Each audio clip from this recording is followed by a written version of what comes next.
සාදුකාර පවත්වන්න.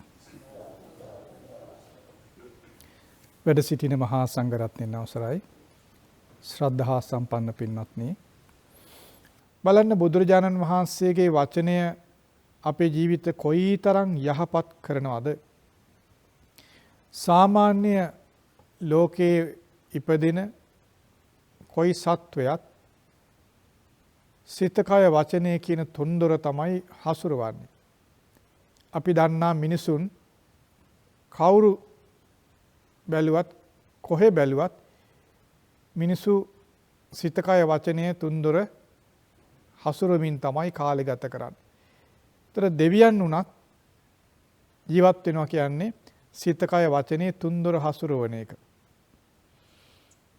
බුදුරජාණන් වහන්සේ පහළ නොවන්නට මිනිසුන්ට වේවා දෙවියන්ට වේවා සිත කය වචනය හසුරවන එක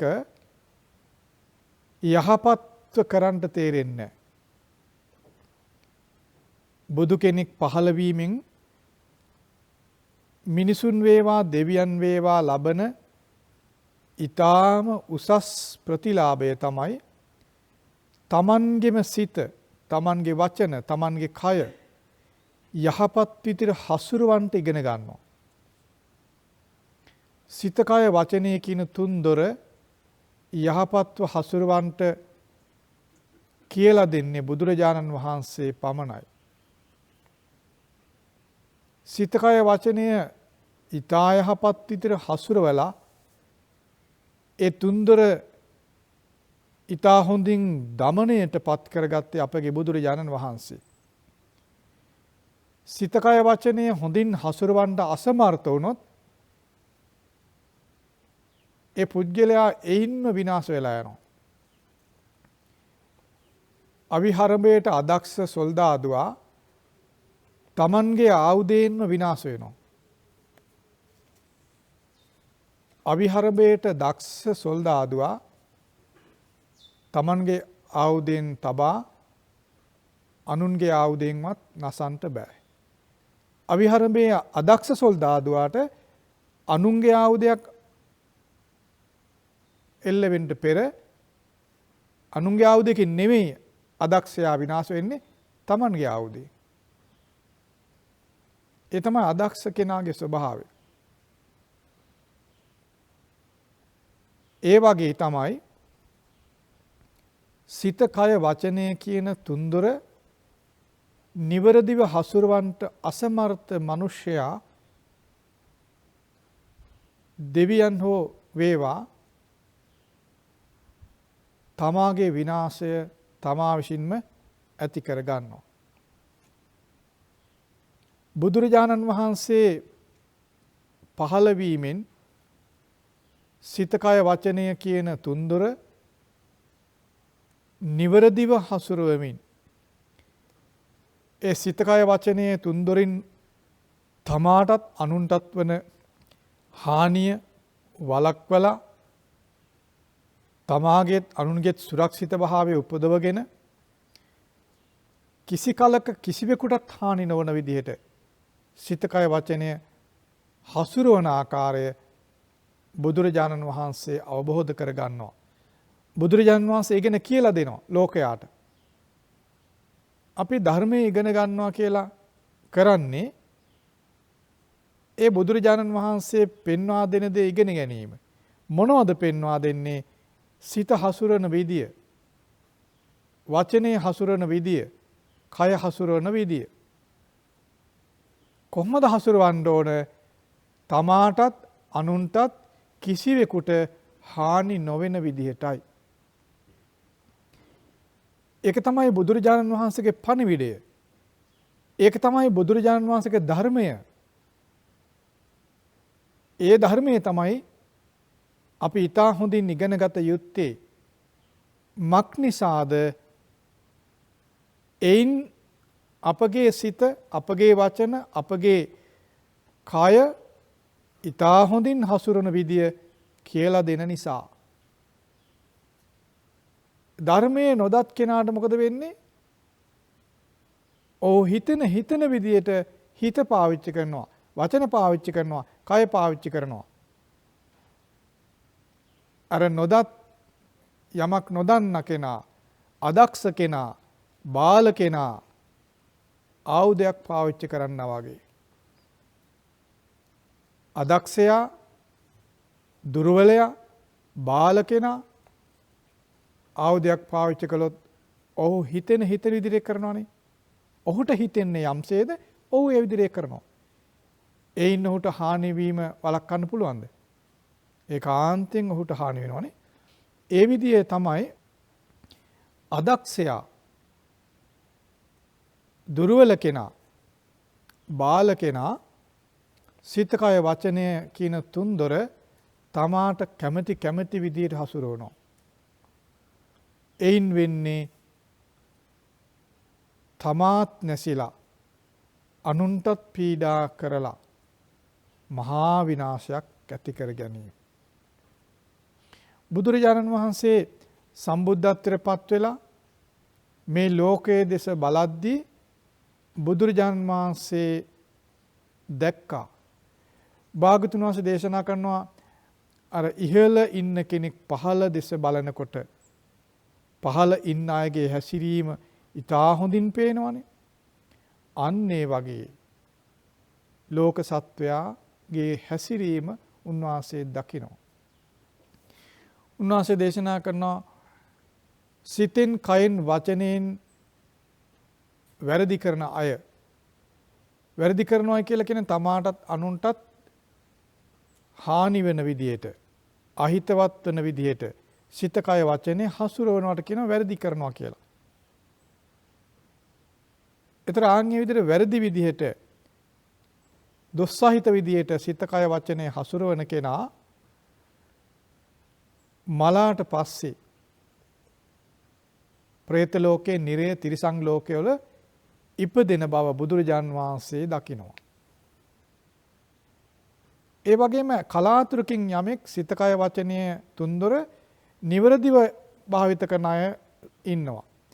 ආන්‍ය සුගති ලෝකවල ඉපදෙනවා.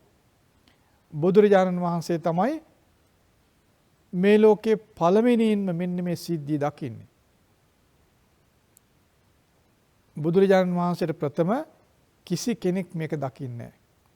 බලන්න මේ සිද්ධිය ලෝකේ තියෙන එකක්. නිතර සිදුවෙන එකක්. සිත, කය, වචනේ තුන්දොර දොස් සහිතව භාවිත කිරීම මේ ලෝකේ බහුලයි. බහුල වශයෙන් තියෙන එකක්. අස්සක් මුල්ලක් නැර ලෝකේ පුරාම සිත, කය, වචනේ තුන්දොර දොස් සහිතව භාවිත කිරීම තියෙනවා. මේක මේ මහ පොළොවේ වැලි වාගේ. එහෙම නැත්නම් අපි මහා ගංගාවක වැලි දැක්කොත්, එහෙම නැත්නම් මහා මුහුදේ තියෙන වතුර බැලුවොත් කෙරවලක් නැහැ නේද? අන්න ඒ වගේ තමයි මේ ලෝකයේ සිත, කය, වචනය තුන්දොර දොස් සහිතව භාවිත කරන සිදුවීම්. දැන් ඔබ කල්පනා කළොත් ඔබට තේරේවි. ඒ සිදුවීම් ලෝකයේ බහුලයි නේද? මහ පොළොවේ වැලි වගේ නේද? මහා ගංගාවක වැලි කැට වගේ ප්‍රමාණ කරන්න බැරි තරම් දොස් සහිතව සිත, කය, වචනේ භාවිත කිරීම ලෝකයේ තියෙනවා. එනං එහි විපාක ඊට දෙවෙනි වෙන්නේ නෑ නේද? එක් අයෙකුගේ වචන වැරදිවට භාවිත කිරීම කී දහහක් කෙරෙහි පවතිනවද? එක මිනිසෙකුගේ එක වචනය වැරදි විදිහට භාවිත කිරීම කී දහහක් මත දොස් සහිතව පවතිනවද? නේද?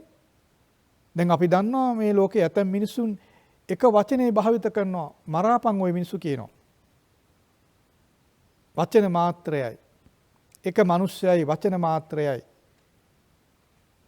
නේද? ඇතම් මිනිසුන් කියනවා ගහපන් ඌට කියනවා.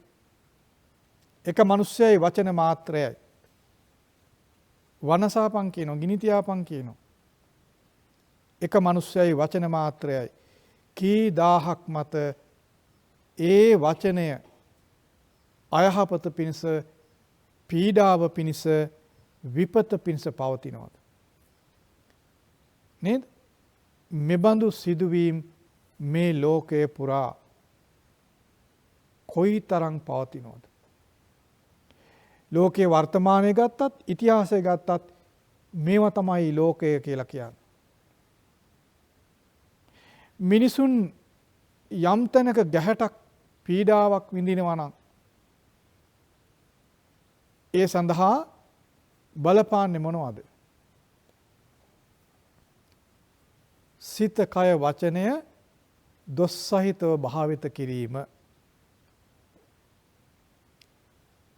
සිත, කය, වචනේ දොස් සහිතව භාවිත කිරීම නිසා තමයි මිනිසුන් වේවා, දෙවියන් වේවා, සතුන් වේවා යම් තැනක යම්ම පීඩාවක් විඳිනවා නම්, යම් දුකක් විඳිනවා නම්, යම් හිරිහැරයක් විඳිනවා නම් ඊට හේතුව හොයලා බලද්දී මූලික හේතුව සිත, කය, වචනය තුන්දොර දොස් සහිතව භාවිත කිරීම. බලන්න බුදුරජාණන් වහන්සේ දැකපු දේ මේ ලෝකේ වෙනත් කිසිවෙක් එතෙක් එබඳු දෙයක් දැකලා තිබුණේ නැහැ. යම් අය ඉන්නවා සිත, කය, වචනය තුන්දොර දොස් සහිතව භාවිත කරනවා. මලන් පස්සේ දුගතිය ඉපදෙනවා.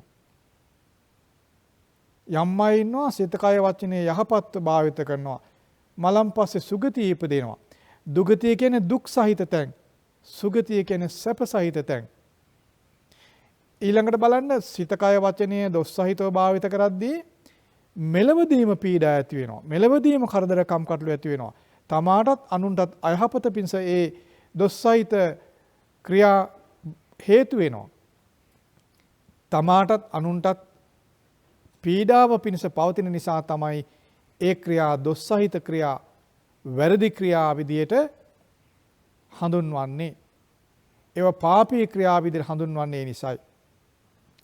ඒ නිසා බුදුරජාණන් වහන්සේ අපට පෙන්වලා දෙනවා සිත, කය, වචනය අයහපත් හසුරවන්ට එපා. දොස් සහිතව හසුරවන්ට එපා. එම කියන්නේ නිකන් නෙමෙයි, හේතුවකට නේද කියන්නේ. ඒ හේතුව බුදුරජාණන් වහන්සේට ලාභයක් ලබන්නද? බුදුරජාණන් වහන්සේට ගෞරවයක් ලබන්නද? එහෙම නැත්නම් යම් ප්‍රසාදයක්, යම් ප්‍රතිලාභයක් ලබන්නද? නැහැ. භාගතුන් වහන්සේ ඒ දැකපු දේ, සියසින් දැකපු දේ, ලෝකයේ තිබෙන තව කෙනෙකුට දකින්න බැරි සැඟවී තිබෙන සත්‍යය ලෝකයට හෙළි කළා. නිර්භයව හෙළි කළා. බය නැතුව හෙළි කරේ මිනිසුන් මේකට ගරහන් නැති වෙයි. පිළිගනි. දැන් තව කෙනෙකුට බලන්න බැරි දෙයක් කොහොමද කියන්නේ? කෙනෙක් බය නැතුවනේ. නේද? තව කෙනෙකුට බලලා අඳුර ගන්න බෑ. දැන් පේනවද ඔබට බුදුරජාණන් වහන්සේගේ නිර්භය භාවය කොයි වගේද කියලා? උන්වහන්සේ දැක්ක සත්‍යය, යථාර්ථය දැක්කා, සිදුවෙන දේ ඇත්ත ඇතිසැටියෙන් දැක්වා. මෙන්න බලාපන් කියලා පෙන්නුවාට කිසි කෙනෙකුට ඇහෙන් දකින්න බෑ. නමුත් ඇත්ත දකින්න බැරි දේ පෙන්වන්න ගිහිල්ලා ලෝකයා ඉදිරියේ අසාර්ථක වුණා. නමුත් බුදුරජාණන් වහන්සේ බයටපත් උනේ නැහැ. ඒ නිසා ඒ බුද්ධ වචනය නිර්භීතයි. ඒ නිසා තමයි බුද්ධ වචනයට කියන්නේ සිංහ හඬ කියලා. සිංහනාදය කියලා කියන්නේ වනාන්තරයේ ඉන්න සියලු සතුන් අතර ඉහළින්ම තියෙන හඬ, අන් සියලු සතුන්ගේ හඬ අභිබවා සිංහයාගේ හඬ බලවත්. අන් සියලු සතුන් ප්‍රමාණයෙන් ලොකු වුණාට ඒ සතුන් සිංහයාගේ හඬට අවනත වෙනවා, බියටපත් වෙනවා, යට වෙනවා. ඒ හඬට අභියෝග කරන්න අන් කිසිම සතෙක් ඉදිරිපත් වෙන්නේ නැහැ. ඒ නිසා ඒ සිංහනාදය අන් සියලු හඬවල්, අන් සියලු වචන යටපත් කරන්නට සමර්ථයි. ඒ නිසා බුදුරජාණන් වහන්සේගේ වචනය અભීතයි, බියෙන් තොරයි, සිංහනාදයක් කියලා කියන එකට. දෙවියන් වේවා මිනිසුන් වේවා කිසිවෙක් ඒ වචනයට අභියෝග කළේ නැහැ. ඒ නිසා බුදුරජාණන් වහන්සේ බිය නැතුව ඒ සත්‍ය ප්‍රකාශ කළා. කුමක්ද ප්‍රකාශ කළ බිය නැති ප්‍රකාශය? සිත කය වචනය තුන්දොර වැරදි විදිහට හසුරවන කෙනා මලාට පස්සේ දුගතියේ ඉපදෙනවා කියන එක. සිත කය වචනය නිවැරදි විදිහට හසුරවන කෙනා මලාට පස්සේ සුගතියේ ඉපදෙනවා. ඒ සිත කය වචනය තුන්දොර වරදවා හසුරවීම, තමාටත් අනුන්ටත් පීඩා පිණිස හැසිරවීම වැරදි පාපී ක්‍රියාවක්. සිත කය වචනය නිවැරදිව හසුරවන එක, තමාටත් අනුන්ටත් යහපත පිණිස හසුරවන එක පිනක්, කුසලයක්. මේ විදිහට බුදුරජාන් වහන්සේ බිය නැතුව මේ ලෝකේ නිවැරදි දේ හෙළි කළා. ඇහෙන් දකින්න බැරි වුණාට ඒ බුද්ධ වචනේ පිරිසිදු භාවය, නිවැරදි බව, බිය රහිත බව නිසා මිනිසුන්, දෙවියන් ඒ වචනය පිළිගත්තා. අදත් පිළිගන්නවා. අදත් බුද්ධ වචනේ ප්‍රශ්නයට ලක් කරන්නේ නැහැ නේද? නුවණ තියෙන කිසි කෙනෙක්. නුවණ තියෙන කිසි කෙනෙක් බුද්ධ වචනේ අභියෝගයට ලක් කරනවද? ඇහැට පේන්නේ කියලා නෑ නේද? ඒ නිසා අදටත් බුදුරජාණන් වහන්සේගේ වචනය සිංහනාදයක්. ඒ වචනය අදටත් මිනිසුන් පිළිගන්නවා. ඒ නිසා මේ දාන ආදී පින්කම් කරන ඔබ එදා ඒ බුදුරජාණන් වහන්සේ සම්බුද්ධත්වයට පත්වීමෙන් මේ ලෝකයේ වෙන කිසි කෙනෙකුට දකින්න බැරි වූ යථාර්ථය සියසින්ම දැකලා ලෝකයට පෙන්වුවා. එදා සිට මේ දක්වා මිනිසුන් ඒ වචනය හිස් මුදුනින් දරාගෙන ඒ වචනේ පිළිපදිනවා. බුදුරජාණන් වහන්සේ එපා කියූ දේ නොකර ඉන්න මිනිසුන් වෑයම් කරනවා. බුදුරජාණන් වහන්සේ අපට කරන්න කියූ දේ කරන්න මිනිසුන් වෑයම් කරනවා. බුදුරජාණන් වහන්සේ අපට කරන්න එපා කිව්වේ කුමක්ද? සිත කය වචනය තුන්දොර වැරදි විදිහට හසුරවන්න එපා කියලා කිව්වා. කරන්න කිව්වේ මොකද්ද? සිත කය වචනය තුන්දොර නිවැරදි විදිහට හසුරවන්න කිව්වා. එච්චරයි කිව්වේ. ඒ වැරදි විදිහට හසුරවන්නේ කොහොමද? නිවැරදි විදිහට හසුරවන්නේ කොහොමද කියලා යම් යම් ආකාරයෙන් විස්තර කළා. ධර්මයේ කියලා අපි ඉගෙන ගන්නේ අන්න ඒවා. ඒතර සිත කය වචනේ තුන්දොර නිවැරදි විදිහට පිළිපැද්දොත් ඒක තමන්ටත් අන් අයටත් මෙලවට පමණක් නෙවෙයි පරලොවටත් සුවය පිණිස පවතිනවා. දන් දීම බුදුරජාණන් වහන්සේගේ වචනේ පරිදි කරන එකක්. ඒ ක්‍රියාව ක්‍රියාවෙන් එකක් වුණත්, එක ක්‍රියාවක් වුණත් ඒ ක්‍රියාව අනුසාරයෙන් හේතු කරගෙන සිත කය වචනේ තුන්දොර බොහෝ කාලයක් යහපත්ව හැසිරුණා. මේ දාණය සිහි කරන කාලයක් පාසා, සිහි කරන වාරයක් පාසා යලි යලිත් මේ සිත කය වචනය සංවර වෙනවා. එනං දානමේ පින්කම් මිනිස්යාට වේවා, දෙවියන්ට වේවා, මෙලව පරලොව යහපත පිණිස පවතිනවා කියන්නේ ඒකයි. බලන්න, සිත කය වචනේ තුන්දොර යහපත්ව හසුරවන කෙනා මරණයන් මත්තේ සුගතිය ඉපදෙනවා කියනෝනේ. දැන් සිත කය වචනේ සංවර වීම පිණිස දානය උපකාර වෙනවා. එනං දානය යහපත්ව දාන ආදී පින්කම් කරන කෙනා සුගති සම්පත් ලබනවා කියන්නේ ඒකයි. මෙලවත් සුවේ තියෙනවා, පරලොවත් සුවේ තියෙනවා. ඊළඟට දානය බොහෝ දෙනා අගය කරන, ප්‍රශංසා කරන, වර්ණනා කරන ක්‍රියාවක්. දුටුවන් පහදිනවා. දකින්න කෙනා සතුටෙන් අනුමෝදන් වෙනවා. ඉතින් මේ විදිහට මේ බුද්ධ වචනේ පිළිපැදීමෙහි වටිනාකම සහ වෙහෙස නැති බව තේරුම් ගන්න. දැන් බලන්න වෙහෙසක් නැතුව අප තුළ පාලනයක් ඇති වුණා නේද? නේද? දැන් බලන්න ඉස්කෝලේ යන කාලේ සීතකය වචනේ සංවර කරන්න ගුරුවරු කොච්චර දඟලනවද නේද? වේවැල පාවිච්චි කරනවා, සීනෝ ගන්නවා, එක වගේ ඇඳුම් අඳිනවා, පොලිමේ තියෙනවා නේද? කීයක් දේ කරනවා නේ? ඒ මොකටද දඟලන්නේ? සංවර කරන්න නේ? සංවර කරන්න නේද? පුළුවන් වුණාද? ඈ? බෑ නේද? ඒක අර බැලුම් බෝලයක් එහෙම නැත්නම් රබර් බෝලයක් වතුර අස්සේ තියන් ඉන්නා වගේ නේ හිර කරලා. මොන විදිහින්වත් තියාගන්න බෑනේ. එහෙනම් ලෝකයේ තියෙන කිසිම නීතියකින් සිත කය වචනේ සංවර කරන්න බෑ. ලෝකයේ තියෙන සියලුම නීති පැනෙව්වත්, සියලුම බලයන් පැනෙව්වත් සිත කය වචනේ සංවර කරවන්න බෑ. හැබැයි බුදුරජාණන් වහන්සේගේ වචන මාත්‍රයෙන් ඕනම දරුණු සිතක් සංවර කරන්න පුළුවන්. ඕනම අයහපත් වචනය, ඕන නරක කායික ක්‍රියා සංවර කරන්න පුළුවන්.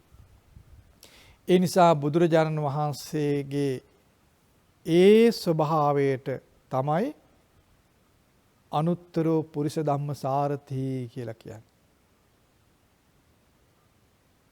ඒක මේ ලෝකයේ සියලු මිනිසුන් එකතු වෙලා උත්සාහ කරත් ඒ හැකියාව උපදවන්න බෑ. එහෙම වුණා නම් අපි ඉස්කෝලේ අවුරුදු 10ක් ගිහිලවත් බැරි වුණා නේද? බලාපොරොත්තු සංවරකම උපදවන්න පුළුවන් වුණාද? නේද? දැන් මේ ලෝකේ යම් අයහපත් ක්‍රියා කරද්ද ඒ බොහෝ දෙනෙක් අවුරුදු ගාණක් ඉස්කෝලේ ගියායනේ. නේද? දැන් බලන්න අවියාද වලින් අන්නාට හිංසා කරන මිනිස්සු ඉන්නවා. පොළු මුගුරු වලින් අන්නාට හිංසා කරන මිනිස්සු ඉන්නවා. නේද? ඊටාම බිහිසුණු අවියාද වලින් අන්නාට හිංසා කරන මිනිස්සු ඉන්නවා. ඊළඟට මහා සොරකම්, මහා දාමරිකකම්, මහා විනාශකාරී ක්‍රියා කරන අය ඉන්නවා. වචනෙන් මිනිස්සු බියවද්දන මිනිස්සු ඉන්නවා. නේද? වචනෙන් මිනිස්සු මුලා කරන මිනිස්සු ඉන්නවා. නේද? මිනිසුන් බියට තැති ගැනීමට පත් කරන මිනිස්සු ඉන්නවා. මිනිසුන්ට හානි කිරීම පිණිස මිනිස්සු හරියට කල්පනා කරන මිනිස්සු ඉන්නවා. නේද? මිනිසුන්ගේ ධනය විනාශ කරන්න කල්පනා කරන මිනිස්සු ඉන්නවා ලෝකේ. මිනිසුන්ගේ ජීවිත විනාශ කරන්න කල්පනා කරන මිනිස්සු ඉන්නවා ලෝකේ. ඒ කියන්නේ සිත කය වචනේ තුන්දරම ඊටාම අයහපත් විදිහට හසුරවන මිනිස්සු ගොඩාක් ලෝකේ ඉන්නවා නේද? ඒ සිළු දෙනා පාසල් අධ්‍යාපනය ලැබලා, ඒ සිළු දෙනා උසස් අධ්‍යාපනත් ඇතැම් විට ලැබලා, ඇතැම් අයට භාෂා හැකියාව වේවා, වෙනයම් ශිල්ප ශාස්ත්‍ර වේවා, ගොඩාක් හැකියාව තියෙන අය. දැන් මේ ලෝකයේ දරුණුම අවියාවද නිෂ්පාදනය කරන කය ශිල්ප ශාස්ත්‍රයේ ගොඩක් ප්‍රවීණෝනේ. නේද? විද්‍යාව වේවා, ගණිතය වේවා, වෙනයම් හැකියාව වලින් වේවා අතිශය දක්ෂ අය මිනිසුන්ට අහිත පිණිස කොච්චර හිතනවද? නේද? අවියාවද නිෂ්පාදනය කරන්න සැලසුම් කරන කට්ටිය එකවර මිනිසුන් විශාල පිරිසක් විනාශ කරන්න සූදානම් වෙන මිනිස්සු ලෝකේ ඉන්නවනේ. ඒගොල්ලෝ ගොඩක් උගත්. ඒගොල්ලෝ අවුරුදු ගාණක් ඉස්කෝලේ ගිහිල්ලා ඒගොල්ලත් පොලිමේ හිටියා. ඒගොල්ලත් වෙලාවට බෙල් එක ගහනකොට පොලිමේ ගිහිල්ලා පන්තිට ගියා.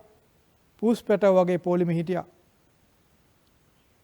සංවරව පෙනී සිටියා. එක වගේ ඇඳුම් ඇඳා. විදුහල්පති වේවා, ගුරුවරයා හෝ වේවා එනකොට බොහොම සංසුන්ව වාසය කළා. පාරේ යද්දිත් ඒගොල්ලන් නීති කඩන්නේ නැහැ. වමෙන් පදවනවා නම් වමෙන් පැදිය යුතු නම් වමෙන් පදවනවා. දකුණෙන් පදවන්න ඕන නම් දකුණෙන් පදවනවා. පදික මාරු වෙනවා. කහිරෙන් යන ඔක්කොමත් කරන ඒගොල්ලන්.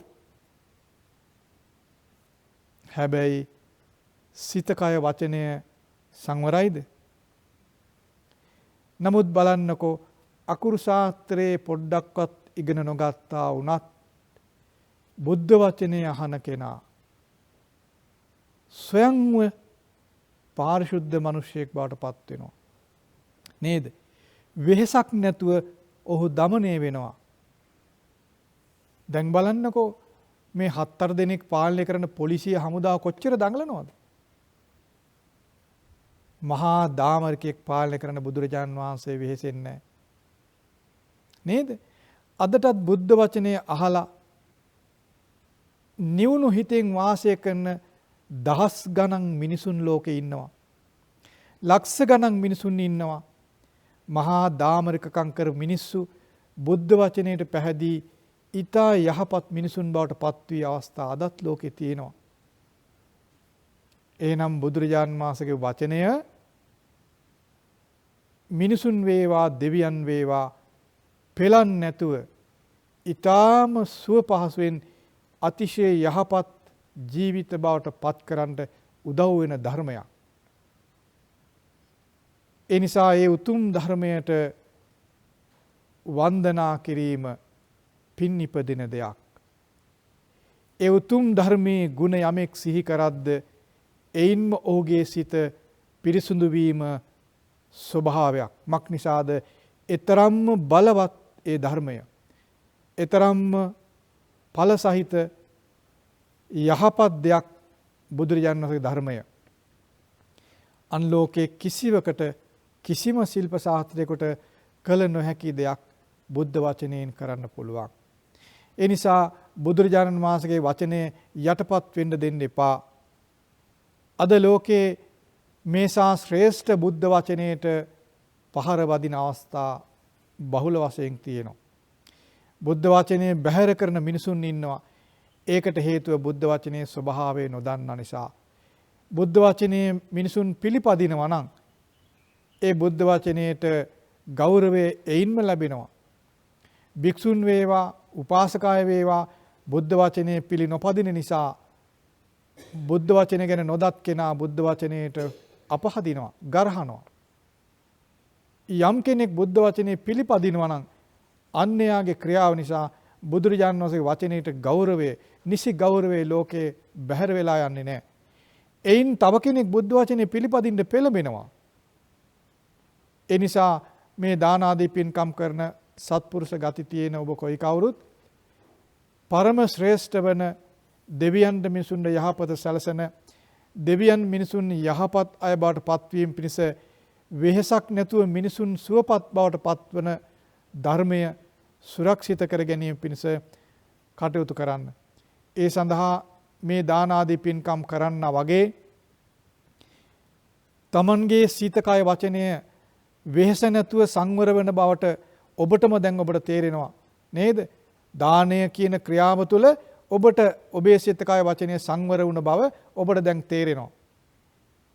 දානය කියන්නේ පුණ්‍ය ක්‍රියා අතර පළමු ක්‍රියාව.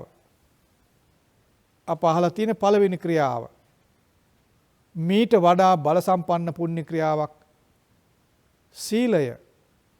දානය නිසා දානේ නම් වූ පුණ්‍ය ක්‍රියාව හොඳින් කරද්දී කිසි වෙහෙසක් නැතුව කිසි බලපෑමක් නැතුව විනායකගේ අන්නයගේ බලපෑමකින් තොරව අපේ සිත කය වචනේ සුවපත් වෙනවා නම් සංවර වෙනවා නම්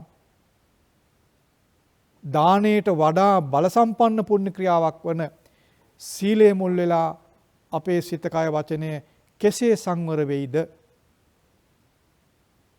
බුදුරජාණන් වහන්සේ පෙන්වා දෙන්නේ දානයට වඩා බල සම්පන්න පුණ්‍ය ක්‍රියාව සීලයයි.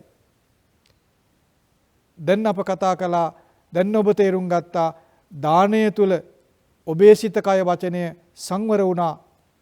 මේ ලෝකේ තියෙන බල සම්පන්නම අධ්‍යාපන ක්‍රමය, බල සම්පන්නම තාක්ෂණයේ ශිල්පය භාවිත කරත් මිනිසුන් සංවර නොවන බව ඔබ දැන් තේරුම් ගත්තා. නමුත් බුද්ධ වචන මාත්‍රයෙන් ස්වයංම මිනිසුන් සංවර වෙනවා. ඒක දැන් ඔබ තුළම ඔබ දකින්න ඕනනේ. ඒක තමයි ධර්මයේ තියෙන ඒහිපස්සික ගුණය, ඕපනායක ගුණය කියලා කියන්නේ. නේද? දැන් ඔබට ඒක ප්‍රත්‍යක්ෂ වෙන්න ඕන. ඒකයි ධර්මයේ දකින්නවා කියන්නේ. ඒකයි ධර්මයේ ප්‍රත්‍යක්ෂ කරගන්නවා කියලා කියන්නේ. බුද්ධ වචනේ පිළිපැදීමෙන් ස්වයංව බලපෑමකින් තොරව, පීඩාවකින් තොරව තව කෙනෙකුගේ බලපෑමකින් තොරවම සිත කය වචනේ සංවර වෙනවා කියන දේ දැන් ඔබ තුළම දකින්න ඕන. ඒකයි ධර්මයට පැමිණ බලන්න ඔබ තමන් තුළින් බලන්න කියලා කියන්නේ ඒකයි. දැන් ඔබ ධර්මයට පැමිණුණා. දැන් ඔබ තුළම දකින්න ඕන ඔබේ සිත කය වචනය දන් දීම මුල් කරගෙනම සංවර වුණා. සුළු වේලාවකට හෝ සංවර වුණා. ඊටා හොඳින් සංවර වුණා. දමණය වුණා. ඒ සංවර භාවයේ දමණය ඔබට සුවයක් අනිත් අයටත් සුවයක්. ඔබ දීර්ඝ කලක් පාසල් අධ්‍යාපනය ලැබුවා. වෙනයම් අයගේ ඇසුර ලැබුවා. වෙනයම් ශිල්ප ශාස්ත්‍ර ඉගෙන ගත්තා. උසස් අධ්‍යාපනය ලැබුවා. ඒ කිසි තැනක මෙබඳු සංවරයක් උපදවන්න ඔබට බැරි වුණා.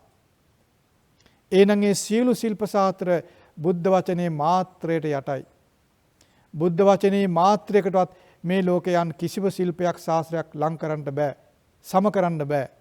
මක්නිසාදෙහි ක්‍රියාව සහ ඒ ඵලය ඈත අහසයි පොළොවයි වාගේ. ඒක බොරුවක් නේ. දැන් ඔබට ප්‍රත්‍යක්ෂයිනේ නේද? දැන් ධර්මයේ තමා තුළින් දකින්නවා කියන ඔන්න ඕකට. ධර්මයේ සම්දිට්ඨිකයි කියන්නේ ඕකටයි. දැන් තේරුම් ගන්න දානේ නම් වූ පුණ්‍ය ක්‍රියාව යම් පිනක් උපදවනවාද ඊට වඩා පිනක් සීලයෙන් උපදිනවා කියලා බුදුරජාණන් වහන්සේ පෙන්වා දෙනවා. එහෙමනම් දන් දෙන කෙනා තුළ වන සංවර භාවය, දන් දෙන කෙනා තුළ උපදින සිත කය වචනේ සංවර භාවය දැන් ඔබ තේරුම් ගත්තා ඔබ තුළම. එහෙනම් සිල් රකින්න කෙනා තුළ කතරම් පිනක්, කතරම් සිත කය වචනේ සංවර භාවයක් උපදීද කියලා දැන් ඔබට තේරුම් ගන්න පුළුවන් වෙන්න ඕන. පුළුවන්. එහෙනම් දාණයට වඩා සීලය මහත්ඵලයි කියන දේ තේරුම් ගන්න. බුදුරජාණන් වහන්සේ දේශනා කරනවා දාණයටත් වඩා සීලයටත් වඩා මහත් වූ පින් රැස් වෙනවායි කියලා මෙත්සිත වැඩිවීමෙන්, මෛත්‍රී වැඩිවීමෙන්. දැන් බලන්න දානය කියන පුණ්‍ය ක්‍රියාව තුළ සිත කය වචනේ තුන්දරම සංවර වුණා. සුවය ලැබුණා. ඒක පීඩාවක් උනේ නැහැ. නීති මුකුත් ඕන උනේ නැහැ. එහෙනම් සීලෙන් සිත කය වචනේ තුන්දර සංවර වීමට කවර නීතියක්ද? නේද? කවර බලපෑමක්ද? කිසිම නීතියක් බලපෑමක් ඕනේ නැහැ. බුද්ධ වචනයට අහුම්කන් දීම පමණයි ඕන. ඒ කියන්නේ ශ්‍රද්ධාව. ශ්‍රද්ධාව තමයි වමනා කරන්නේ. ඒ දාණයටත් වඩා සීලය මහත්ඵලයි නම්, සීලයටත් වඩා මෛත්‍රී සිත බලවත් නම් මහත්ඵලයි නම්, මෛත්‍රී සිත පවත්වන කෙනා තුළ සිත කය වචනයෙහි සංවර භාවය කොතරම් ප්‍රණීත භාවයට පත් වෙයිද? කොතරම් මහත්ඵල වෙයිද? කොතරම් යහපත් පවතීද? ඔබට මේක තේරුම් ගන්න දුෂ්කර වෙන්නේ නැහැ. ඔබට මේක ප්‍රත්‍යක්ෂයෙන් තේරුම් ගන්න දුෂ්කර වෙන්නේ නැහැ. මේක ශ්‍රද්ධාවෙන් තේරුම් ගන්න කෙනාට ප්‍රත්‍යක්ෂයට පැමිණීම කල්පමා වෙන්නේ නැහැ. ඒ නිසා ධර්මය අකාලිකයි කියලා බුදුරජාණන් වහන්සේ පෙන්වා දෙනවා. මේක ශ්‍රද්ධාවෙන් පිළිගන්න පුළුවන්. මේකට අමුතු විද්‍යාවක් ඕනේ නැහැ. ශ්‍රද්ධාවෙන් පිළිගත්ත කෙනාට නොබෝ කලකින්, වැඩි කල නොගොස් සුළු කලකින් අකාලිකව මෙය ප්‍රත්‍යක්ෂ බවට පත් වෙනවා. ඒකටයි ධර්මයේ අකාලික බව කියලා කියන්නේ. ඒක බාහිරින් නොවේ, තමා තුළම දැකිය හැකි, දකින්න පුළුවන් දෙයක්. ඒකටයි ධර්මය අකාලිකයි, එහිපස්සිකයි, ඕපනයිකයි කියලා කියන්නේ. ඒක මෙලවදී දකින්න ඕන. ඒ නිසා ධර්මය සම්දිට්ඨිකයි කියලා කියනවා. මේක නිවැරදිවම දකින්න පුළුවන්, ප්‍රමාද නොවි දකින්න පුළුවන්. ඒ නිසා ධර්මය ස්වාක්ඛාතයි කියනවා, සම්පූර්ණයි. පස්සේ කැලලක් එකතු කරගන්න කියලා පස්සේ අපි බලන්න ඕනේ නැහැ. දැන් අපි හිතනවා සමහර දේවල් අපි හිතමු අඩුම වශයෙන් මේ කැම වේලක් හැදුවොත් ඒකට කාලය ප්‍රමාද කරන්න වෙනවනේ. තැම්බෙනකන් ඉන්න වෙන සමහර වෙලාවට ලුණු දාන්න. තැම්බෙනකන් ඉන්න වෙන රස බලන්න. නැත්තම් හිතන රස ලැබෙන්නේ නැහැ. ධර්මයේ එහෙම නැහැ. ඊතරම්වත් ප්‍රමාදයක් ධර්මයේ තුල නැහැ. ඒ නිසා ධර්මය ස්වාක්ඛාත ගුණයෙන් යුක්තයි, පරිපූර්ණයි. ඒ ස්වාක්ඛාත නිසා මෙලවදී එය දකින්න පුළුවන් සම්දිට්ඨිකයි. ඒ ධර්මයට පැමිණිලා ධර්මයේ පුරුදු කරලා බලන්න ඕන. එතකොට තමා තුළ ඒක දකින්න පුළුවන්. මොනවද දකින්නේ? මොකද තමා තුළ දකින්න තියෙන්නේ? සංවර භාවය සහ අසංවර භාවයත්, සංවර භාවයේ සුවපත් බවත්, අසංවර භාවයේ පීඩාවත්. ඔන්න ඔය දකින්න. අසංවර වන තැන රාගය, ද්වේෂය, මෝහය තියෙනවා. ඒ අසංවර භාවය තුළ රාග, ද්වේෂ, මෝහ නිසා පීඩයි, දුක් සහිතයි. සංවර භාවය තුළ රාග, ද්වේෂ, මෝහ තුනී වෙනවා. රාග, ද්වේෂ, මෝහ තුනී වීමෙන් සුවය තියෙනවා. ඕක තමයි තමා තුළ දකින්න ඕන. ඒක දැකීම මෙලවදී දකින්න ඕන, දැකිය යුතුයි. පස්සේ දකින්න බෑ. මෙලව දකින්නේ. ඒ නිසා තමයි මෙලව දකින්න පුළුවන්. ඒ ධර්මයේ සම්පූර්ණයි. ඒකට සංශෝධනය කර කර පස්සේ කැලලක් එකතු කරන්න ඌමනා නැහැ. දැන් අපි කියව අපිට ආහාරයක් හදාගන්න එකත් පස්සේ කරන්න වෙන දේ තියෙනවනේ. නේද? ඒ තරම්වත් ප්‍රමාදයක් නැහැ ධර්මයේ.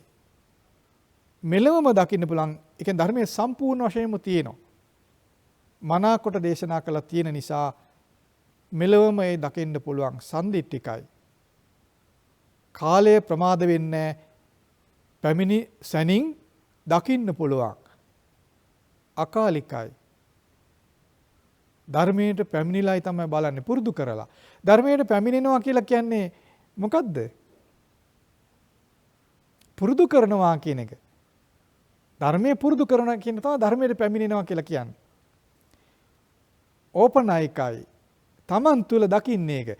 රාගය, ද්වේෂය, මෝහය තමා තුල දකින්නට පේනවා, ඒක පීඩයි. ඒ රාග, ද්වේෂ, මෝහ කුමක් නිසාද? අසංවර භාවය නිසා. කොහි අසංවර භාවයේද? සිත කය වචනෙහි. රාග, ද්වේෂ, මෝහලින් තොර වීම සංවර භාවය නිසා. කොහේ සංවර භාවයේද? සිත කය වචනෙහි සංවර භාවය. ඒ සංවර භාවයේ පිණිස අපට ආධාර වෙන එක් ධර්මයක් තමයි දානය. අනිත් ධර්මයේ සීලය. අනික් ධර්මයේ මෙත්සිත වැඩිම භාවනාව. ඒක තමයි අපේ පරණාය කියලා තියෙන සීල, දාන, සීල, භාවනා කියලා අපේ පරණාය කියලා දෙන්න අපිට. ඒ අය බණ දන්නේ නැහැ කියලා අපි හිතන් ඉන්නේ. නමුත් ඒ අය දන්න බණ අපි නොදන්න කමයි වෙලා තියෙන දේ. නේද? දාන, සීල, භාවනා කියලා අපි අහලා තියෙනව නේද? නොදන්නාගේ වචන. ඒ නොදන්නාගේ වචනේ තියෙන ගැඹුර බලන්න. නේද? දානයක් දෙද්දීම සංවර වෙනව නේද? ඒ නීතියකින් නෙවෙයි, බුදුරජාණන් වහන්සේගේ වචනය පිළිපැදීමෙන්. ඒක තමයි ශ්‍රද්ධාව කියන්නේ. එහෙනම් මේ ශ්‍රද්ධාවම දියුණු කරගෙන බුද්ධ වචනේම පිළිපදගෙන සීලයට පැමිණුණු මීට වඩා සංවර භාවයක් ඇති වෙනවා. දානයේ තුල යම් සංවර භාවයක් උපදවයිද,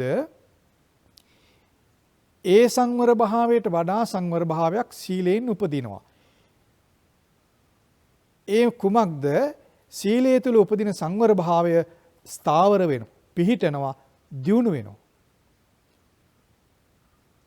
මෛත්‍රිය තුල ඒ සංවර භාවය ප්‍රණීත දෙයක් බවට පත් වෙනවා, පිරිහෙන්නේ නැති දෙයක් බවට පත් වෙනවා. ඒ නිසා දාන, සීල, භාවනා කියන මේ පුණ්‍ය ක්‍රියා සිත කය වචනේ පූර්ණ වශයෙන් සංවර භාවය ඇති කරවන්නට හේතු වෙන ධර්මතා. දැන් මේවා හොඳින් අඳුනගෙන වෙන් කර කර මේ පුණ්‍ය ක්‍රියා සම්පූර්ණ කරගන්න. දානයට වඩා උනන්දුවෙන් සීලය ඇති කරගන්න. සීලයටත් වඩා උනන්දුවෙන් මෛත්‍රිය වැඩි කරගන්න. ඒතර දාන, සීල, භාවනා කියන මේ පුණ්‍ය ක්‍රියා හොඳින් කරන්න පුළුවන්. ඉතින් මේ සඳහා මේ ක්‍රියා තවත් යහපත් කරගන්න ඔබට පුළුවනි බණ ඇසීමෙන්. නිතර බණ අහන්න පුරුදු වෙන්න. අඩුම වශයෙන් දවසකට ධර්ම දේශනාවක්වත් අහන්න පුරුදු වෙන්න. බණ අහන්න කල යුත්ත නොකල යුත්ත අඳුරන්න පුළුවන්. නැත්තම් මොකද්ද කරන්නේ මොකද්ද නොකරන්නේ කියලා අපිට තෝරගන්න බෑ. නේද? බණ අහනකොට තමයි අපේ ඇස පෑදෙන්නේ. ඒකට තමයි දහම් ඇස කියන්නේ. දැන් සාමාන්‍ය ඇහැ පෑදුන කෙනාට සාමාන්‍ය කටයුතු කරගන්න හොඳින් පුළුවන් ඇහැ පේන කෙනාට නේද? ඒ වගේ දහම් ඇස කලියුත්ත නොකලියුත්ත අඳුනන ඇස පෑදුන කෙනාට හරිම පහසුයි. නිරෝල්. නැත්තම් මොනවද කරන්න කියලා ගොඩක් අයට තේරෙන්නේ නැහැ. ඒතර ගෘහ ජීවිත පාව අවුල් වෙලයි කරන දෙයක් තේරෙන්නේ නැහැ. සමහරුන්ට ගෙදර ඉඳගෙන ධර්මයේ පුරුදු කරන්න බෑ කියලා හිතෙනවා. සමහරුන්ට රස්සාවල් කර කර බෑ කියලා හිතෙනවා. සමහරුන්ට ආවා විවාහලා ළමයි ලපටි බලන්න මුකුත් කරන්න බෑ කියලා හිතෙනවා. එහෙම අය ඉන්නව නේද ලෝකේ? සමහර කෙනා පොඩි ළමයි ඉන්නවා අපිට ධර්මයේ පුරුදු කරන්න බෑනේ. සමහරු කෙනා ළමයා ලැබෙන්න ඉන්නවා අපිට මුකුත් කරගන්න බෑනේ කියනවා. සමහරු කෙනා ළමයි ඉස්කෝලේ යනවා අපිට මුකුත් කරගන්න බෑනේ කියන මේ මොකද මේ? කලියුත්ත නොකලියුත්ත අඳුර නැතිකම. ඒකට තමයි දහම් ඇස නැහැ කියන්නේ. දහම් ඇස තියෙනවා නම් කලියුත්ත නොකලියුත්ත අඳුරන්න පුළුවන්. දැන් බලන්නකෝ බුදුරජාන් වහන්සේ වැඩ සිටි කාලේ උපාසක උපාසිකාවන් කෝටි ගණන් ධර්මය ආબોධ කළා කියලා අපි අහලා තියෙනව නේද? ඒ අයත් කුඹුරු කෙටුවා. ඒ අයත් හේන් කෙටුවා. ඒ අයත් වෙලහෙල් දාම් කරා. ඒ අයත් ළමයි ලපටි ඒ අයටත් ලැබුණා. ඒ අයත් අම්මලා වෙලා හිටියා. ඒ අයත් මාස 9ක් ළමයි බඩේ දරාගෙන හිටියා. ඒ අයටත් අදට වඩා එදා වේදනාවක් තිබුණා. අද නම් පවුලේ දොස්තර මහත්තයා කියයි ඉන්ජෙක්ෂන් තියෙනවා, වේදනානාශක තියෙනවා, විශාල සාතු සප්පායන් තියෙනවා. එදා මුකුත් නැහැ. එදා පවුලේ දොස්තරත් නැහැ, මුකුත් නැහැ. සමහරු මහමග ළමයි ලැබුණේ. දැන් චූලපන්තක මහපන්තක කියලා නම් තිබුණේ. ඒ දෙන්නම මහා මාර්ගයේ ලැබුණේ. පාරේදී ළමයි ලැබුණේ. අද පාරේ ළමයි ලැබුණ කියලා ඇහුවොත් එහෙම අද ප්‍රවෘත්ති වලටත් කියලා පත්තරෙත් දාලා ඒක ලෝක පුදුමයක් වදිනේ හිතන්නේ. එහෙම නැත්නම් ඒක මහා අසාධාරණයක්, අයුක්තියක්, සමාජ අසාධාරණයක්, මහා අමුතු දෙයක් වගේ නේද? නමුත් ඒ කාලේ සාමාන්‍යයි. එක්ක කුඹුරේ, වෙලේ, හේනේ, පාරේ ළමයි ලැබෙනවා. එතරම් දුක් විඳා මිනිස්සු. හැබැයි ඒ අය ධර්ම අවබෝධ කළා. ඒ අයට වැඩ නිසා අපට ධර්මයේ පුරුදු කරන්න බෑ කියන මානසිකත්වයක් තිබුණේ නැහැ. ඒ අයට ළමයි ඉන්නවා, ළමයින්ගේ කරදර නිසා අපට ධර්මයේ පුරුදු කරන්න බෑ කියන මානසිකත්වයක් ඒ කිසි කෙනෙකුට තිබුණේ නැහැ. එදත් මිනිස්සු කුඹුරු කෙටුවා. අද නම් හාල් කඩෙන් ගන්නෙ. එදා කුඹුරු කෙටුවා. අද රෙදි අපි කඩෙන් ගන්නවා. එදා මිනිස්සු තමන්ම නූල් හදලා තමන්ම රෙදි හදලා එහෙම කරගත්ත කට්ටිය එදා හිටියේ. අද අපි කඩෙන් රෙදි ගන්නවා. එදා මිනිස්සු එහෙම නෑ. එදා තමන්ම රෙදි මහගත්තා. අද අපි මෝලින් අඹරලා හාල් ගන්නවා. එදා මිනිස්සු තමන්ම සුද්ධ කරගත්තේ වී ටික. අද මිනිස්සුන්ට වැඩ තියෙන්නේ 100ක් නම් එදා 10කට වඩා වැඩ තිබුණා. ඒ වුණාට මිනිස්සු කවුරුත්ම කිව්වේ නෑ අපට අවිවේකයි ධර්මයේ පුරුදු කරන්න බෑනේ කියලා. ඒ නිසා ඒ කාලේ උපාසක උපාසිකාවන් දහස් ගණන් නෙවෙයි, ලක්ෂ ගණන් නෙවෙයි, ඊටා විශාල ප්‍රමාණයක් ධර්ම අවබෝධ කළා. සමහර විට ගෙදරක ඉන්න සිළු දෙනා ධර්ම අවබෝධ කරලා.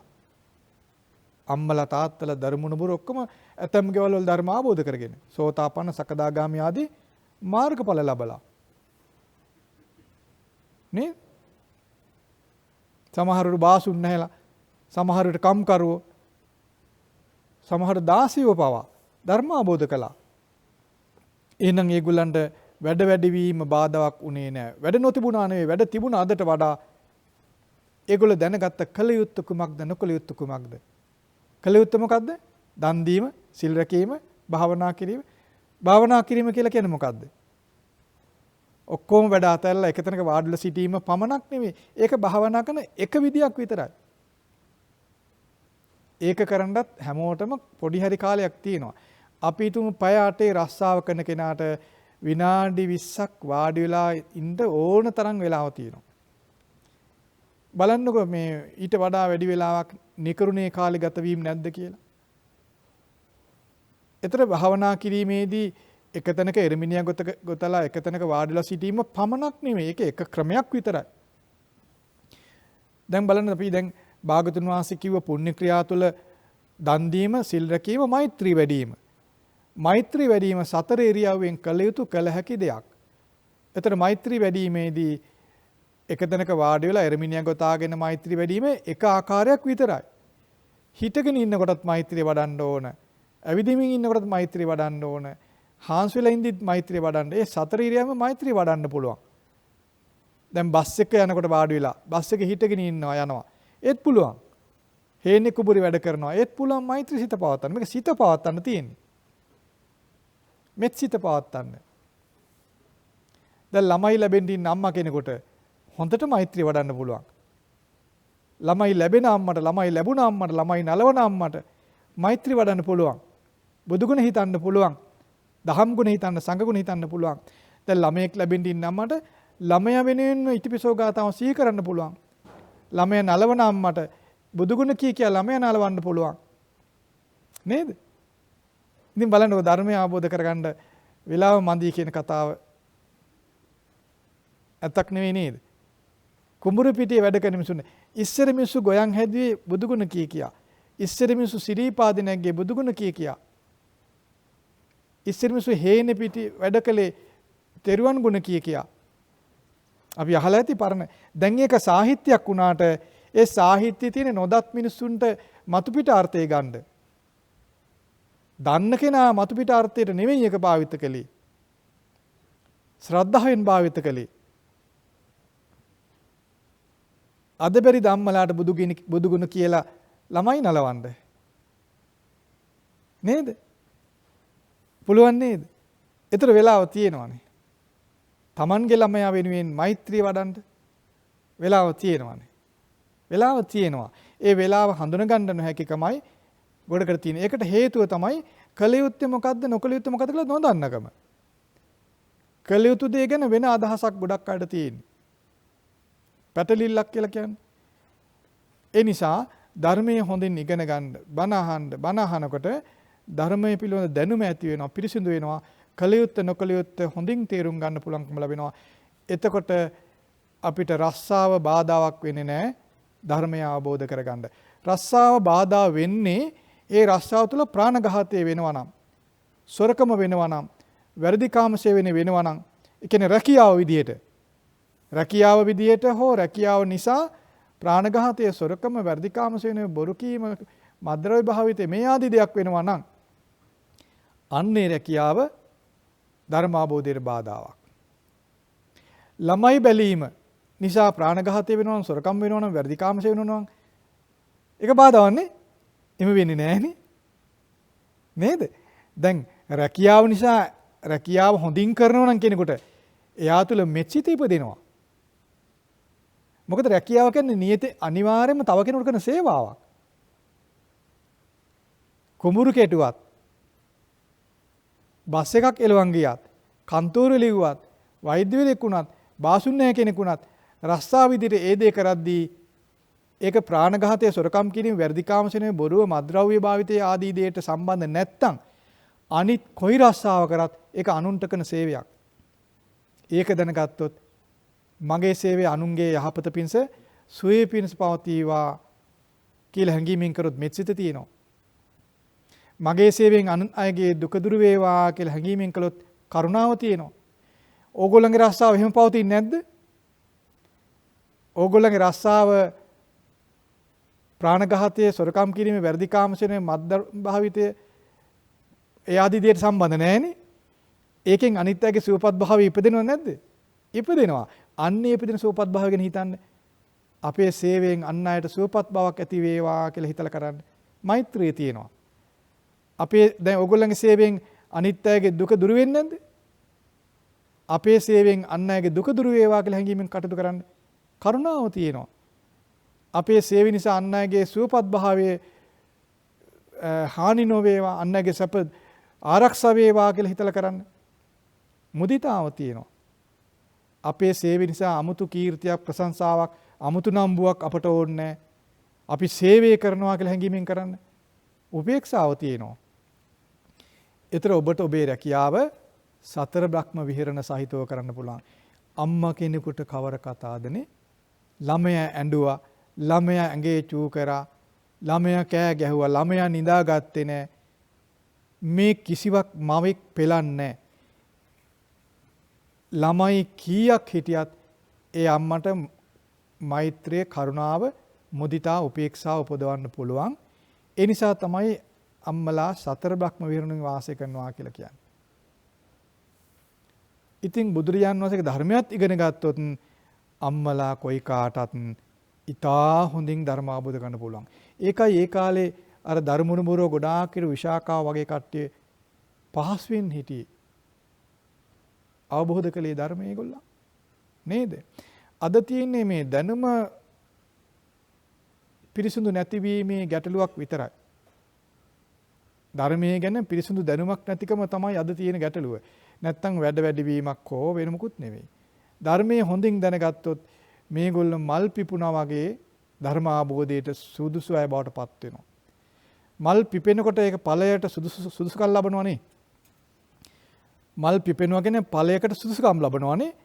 ආන් ඒ වගේ ප්‍රබෝධ ජනක සිතෙන් තමන්ගේ රැකිරක්ෂා ආදී කරද්ද ඒ ධර්මයේ දන්න කෙනා ප්‍රබෝධයෙන් තමන්ගේ සේවාවන් කරනවා. ධර්මාබෝධයට සුදුසු බවට පත් වෙනවා. ඉතින් ඒ නිසා බණ අහන්න, හොඳින් බණ අහන්න, ඊතර ඔබගේ දහම් දැනුම ඉතා පිරිසිදු වේවි. ඒ පිරිසිදු දැනුම තුළ දාන, සීල, භාවනා කියන පුණ්‍ය ක්‍රියා ඔබට පහසුවෙන් කරගන්න පුළුවන්. නිතර ඒ ක්‍රියා ඔබ තුළ පවතී. දානයත් නිතර ඔබට තියෙනවා. ගෙදර ඉන්නකොට අම්මට කෑම දෙනවා, තාත්තට කෑම දෙනවා, ළමයින්ට කන බොන දේ දෙනවා, අසල්වාසීන්ට එකක් හරි දෙනවා. එන යන කෙනාට සංග්‍රහ කරන ඔක්කොම දානමය පුණ්‍ය ක්‍රියා. මාසිකට වතාවක් හෝ භික්ෂුන්ට දන් දෙනවා. ඒ ඔක්කොම දානමය පුණ්‍ය ක්‍රියා. සීලය, නිති පංච සීලය, පොහොයට අට සීලය කියලා අපිට තියෙන්නේ නේද? සීලය නිතර තියෙනවා. තමාටත්, තමා සමග සිටින අයටත් මෙත් සිතින් වාසය කරනවා. තමාගේ සේවය ලබන අය කෙරෙහි සතර බ්‍රහ්ම විහරණ සහිතව වාසය කරනවා. දැන් ධර්මයේ පුරුදු කරන කාලය ඕන තරම් තියෙනව නේද? තද නින්දේ නැති ඕන වෙලාවක් ධර්මයේ පුරුදු කරන අය බවට පත් වෙන්න පුළුවන් නේද? අන්න ඒ විදිහට ධර්මය හොඳින් පුරුදු කරගන්න. ඒතර ඔබ මෙලවදීම බුදුරජාණන් වහන්සේගේ ශ්‍රාවකත්වයේ සම්පූර්ණ කරගන්න අය බවට පත් වේවි.